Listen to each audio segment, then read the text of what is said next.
right? You gotta make sure the money's spent. So I have no problem picking up the phone to calling any of our supervisors and telling them and explaining them to like, hey, you know, we got you the money here, we need to spend it. We need to help our homeless. You got so many millions of dollars, so what are you gonna do with it? What's your plan? And if that's what it's gonna take, then that's what we're gonna do. But we are committed to working on this issue, to supporting our cities here in the district, to supporting our police forces, and supporting anybody else who's working on this, so that we can find a solution. But, you know, it's just like healthcare, right? I wish there was a magic wand we could wave and say there was one simple thing that we could deal, you know, that we could do to kind of end homelessness. But there's so many different reasons why somebody might be homeless. And so we got to take an aggressive approach to try and deal with each issue separately. Sorry, I keep moving the mic away from my mouth. You can't hear me, but we need to make sure that we're dealing with all these issues, because that's what it's going to take in order to find an answer to this. So a couple more questions. Stephanie, I don't have a last name, but it's about healthcare policy, Medicare for all. And then John Ding, and then Ron Lozano. You want to come to the microphones?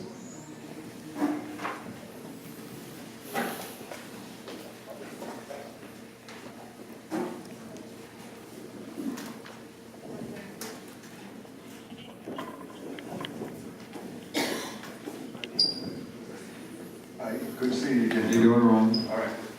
And thanks for showing up. Andrea Ocasio-Cortez, her proposal on the $10 million, over $10 million. I'm not sure if it's earned income or if it's passive income or something. The 70% tax on that. Right. What's your opinion on that? Look, we need to transform our tax code and who's paying the taxes. I think from what you were saying on her proposal, it was 70% on 10 million earned income. So over anything like you would get in your paycheck over $10 million, or you're going to pay 70% if you're making $70% of taxes, 10 million or more. I think the thing that needs to happen, right, is look, with the way the tax code is set up right now, nobody's going to pay those taxes. They're going to find loopholes, they're going to find deductions, they're going to do things so they don't have to do it, right? Because it's all earned income, and when you do your taxes, you know you get a deduction here, you get a deduction there, and the wealthy have so many deductions that by the time they're done, it's like, well, their earned income is probably only about like, you know, $50. I actually had somebody that I knew one time, you know, when talking about her taxes, and she was saying, oh, if you ever read my tax form, you wouldn't even think I could buy a taco. All right?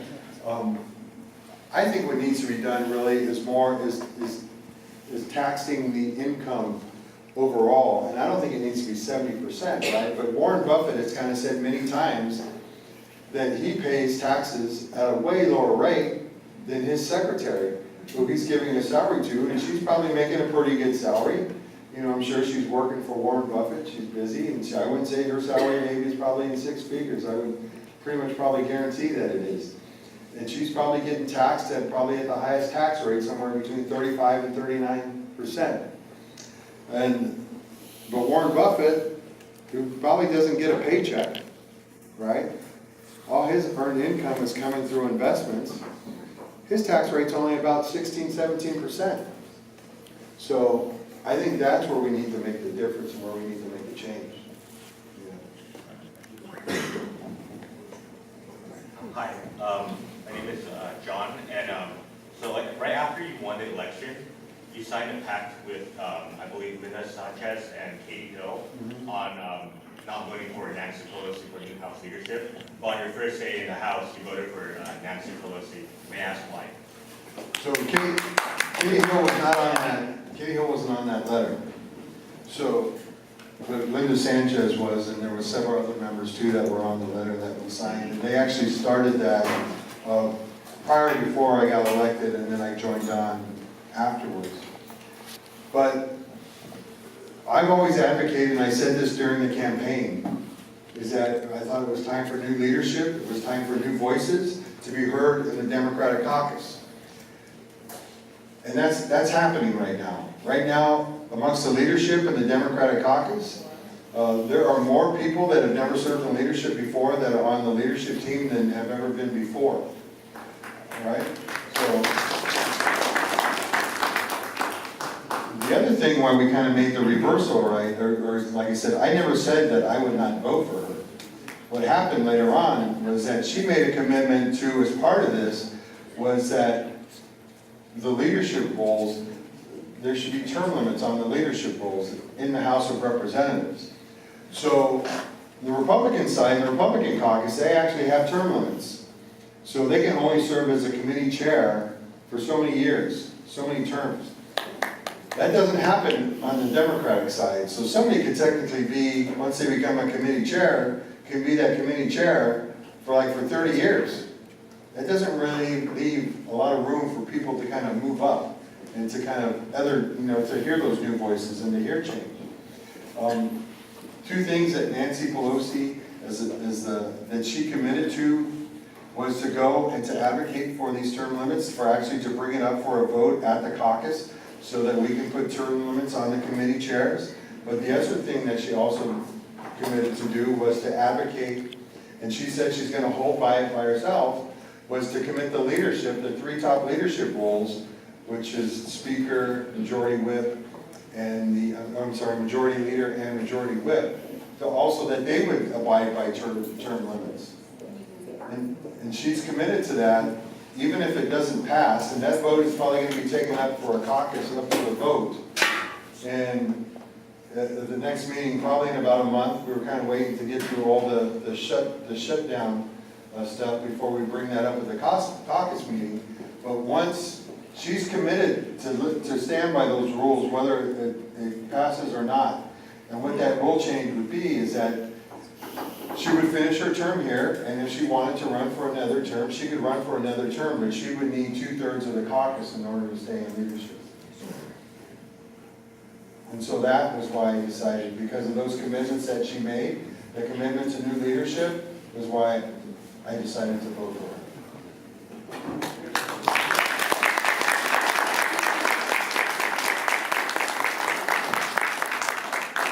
Hi, my name is Stephanie. Stephanie Trozes. I live in Hacienda Heights. I have kind of a two-part question. I'm part of the Veterans Caucus in the Democratic Party, and they are currently working on a resolution that they would not support the privatization of the VA.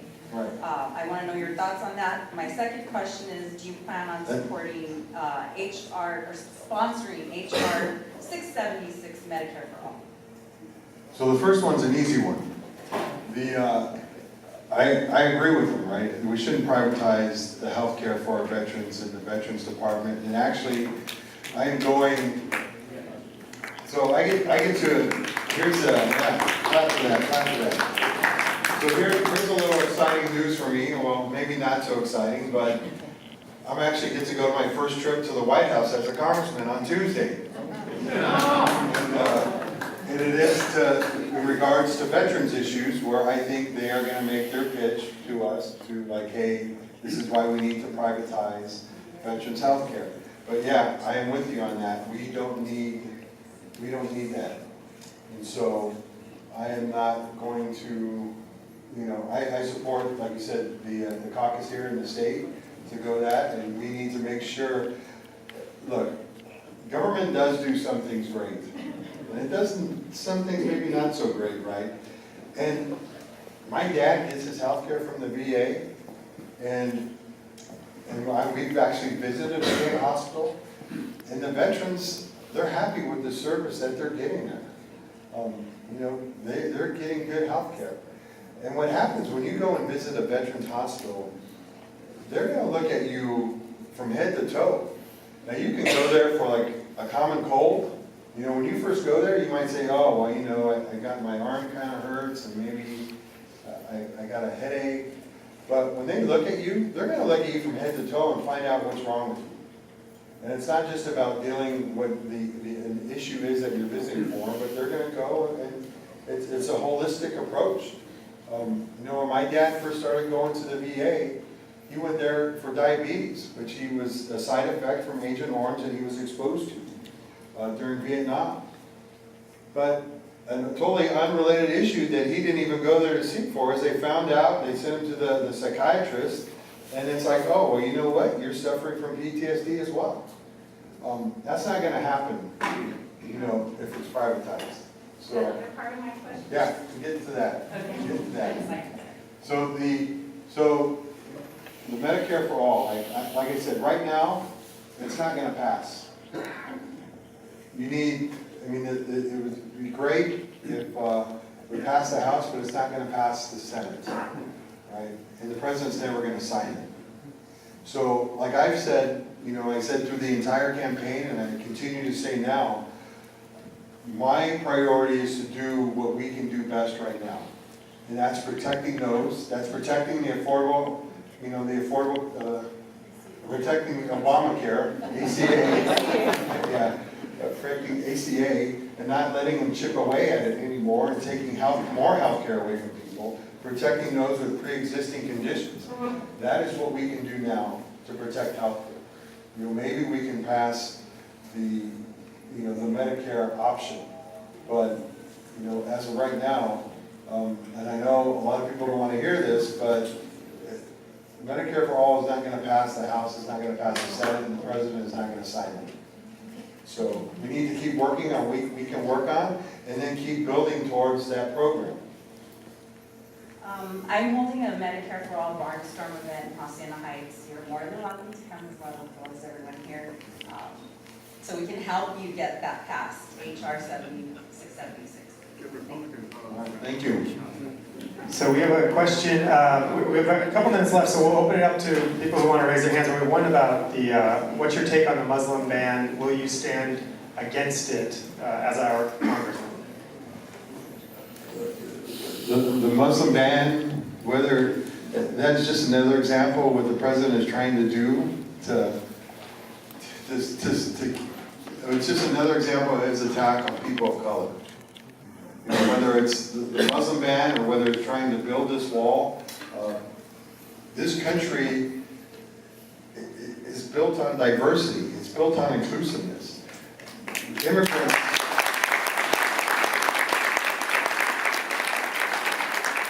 This country was built by immigrants, and it'll continue to be built by immigrants. And that's something that we need to embrace, and I will continue to embrace that. One of the horrible things that I heard when that Muslim ban first took effect was that there was a gentleman who, Iranian, had been living in this country for years. All of a sudden, because of the Muslim ban, he happened to be doing business outside the country. Couldn't come back to his wife, couldn't come back to his kids. And he'd been living here for 12 years. And so we just separated a man from his family, took a father away from his children. I will never support that, never.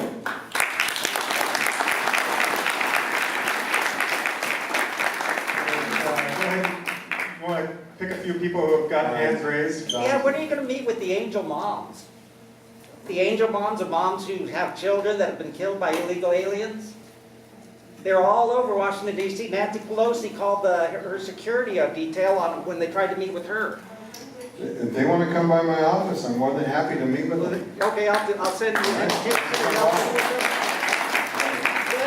That'd be great. Hey, I gotta go to church at 5 o'clock, so I gotta go. Bye. Bye. Congressman. Tell Trump you're doing a great job. Thank you. Before the gentleman leaves, I would like to let him know that illegal aliens is undocumented. Undocumented.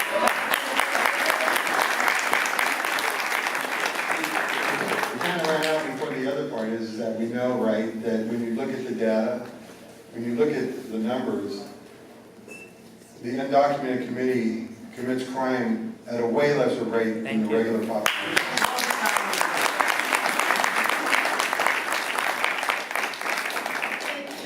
Thank you, Cisneros, Congressman Cisneros. My name is Marta Samano. I am the founder of the Academy of Latino Leaders in Action. And also, I also represent a women organization, Mujeres al Poder, Women in Power. And I'd like to thank Billy, Joe, for inviting me to this event. Our teacher is president of the union. Also, I work with the school district, Hacienda Heights and La Puente School District. And I have two questions for you. If you remember, when you were in campaign, you came to a lot of our community organizations, the Democratic Migrant Community, Democratic Party organizations, the federations and clubs that represent thousands of immigrants in all these cities. And we all were honored to support you. So at this point, we would like to know where you stand in terms of the whole immigration crisis that's taking place in our borders. What crisis? The whole situation with, well, you know exactly what happened. Many of us in our communities are organizing to support the Mexican government and Central American government to be sure that we help many of those migrants before they come to this country, if they end up coming to this country. We want to be sure that they stay in Mexico. We want to be sure that they are able to work in Central America. We want to be sure that we help those governments to be able to keep many of these immigrants wanting to come to this country. But nevertheless, if they do end up being able to come to this country, what is your position in terms of immigration law? The second thing, many of our communities, the Spanish communities, are going to need education on all the issues that you presented today here, both in our community in Spanish. So I want to be sure that you are well represented in terms of your staff and in the community to be sure that you represent our community organizations. Thank you very much.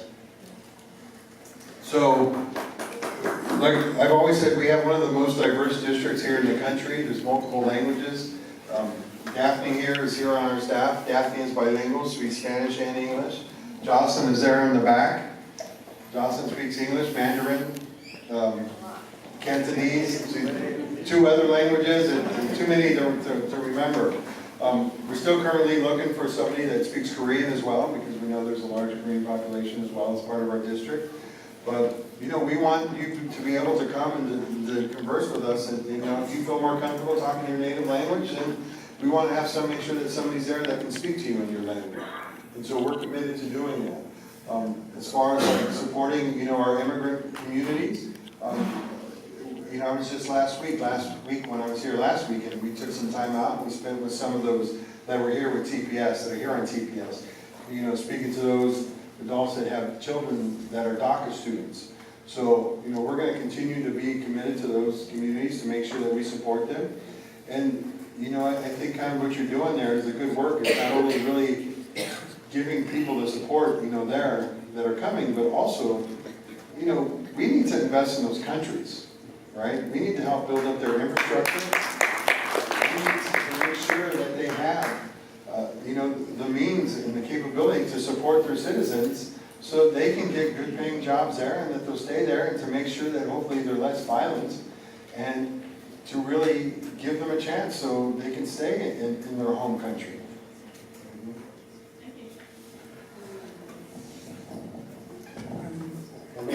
David Kirshen from Fullerton. I've read the art of the deal, and we know how the current administration negotiates, so I'm not the least bit optimistic for what's going to happen when these 3 years are up. Right. And the president's threatened to declare a national emergency. And I'm not sure what that means. Can you lead us down that path? If he does that, what happens? And to be honest, we don't know, because it's never been done before. And so, you know, he's trying to take, he claims that if he declares this emergency, he can take funding from other agencies to go and to build his wall. You know, from what I'm hearing is everybody's discouraging him to do this, both on the Democratic side and on the Republican side. And that doesn't mean he's going to listen, but more or less what is going to happen, it's going to get stuck in court. And so we don't really know what's going to happen if this emergency is declared. But I think to him, it's a threat right now. And I think it's something that he's saying that he can do. And, you know, I have faith in government. You know, I don't think I would be there in Washington DC representing you in the Congress if I didn't have faith, in government. And I'll continue to have faith in government, and I'm gonna hold out until it doesn't happen, to think that we can actually get something done before the 15th, before this continuing resolution expires. So, you know, I don't know what's gonna happen after that, but I think, you know, we just need to keep going and keeping up hope and making sure that we're doing what we need to do. And I know, you know, look, I watch Rachel Maddow just like all of you. I've seen that all across the news. And the thing is, you know, we're all hearing the same thing. And you know, I hear it, I just kind of hear it on a different place sometimes than when you get it, right? But it's all the same information. And nobody wants this shut down, you know, because it doesn't help, you know, it doesn't help anybody. And you know, and the president took a beating on this. The Republican Party took a beating on this, and they don't want that to happen again, because they can't win. And so I have faith that we'll get something done before the 15th. It may become some, you know, I don't think a wall won't be included in that, but it may include some more, like I said, some additional funding to support additional hires, whether it be Customs and Border Patrol, or to support some of the technology that I think needs to be done. And you know, that's, you know, the president is advocating for a 12th century solution in the 21st century. And that's what needs to change right here. So we need 21st century technology to handle the issues that he's talking about. I think this will be our last question. We're a little over time to you. First of all, I want to say congratulations Thank you. on your election. Second of all, I'm very encouraged by having a town hall meeting so early in the game. It's very encouraging what's done with you.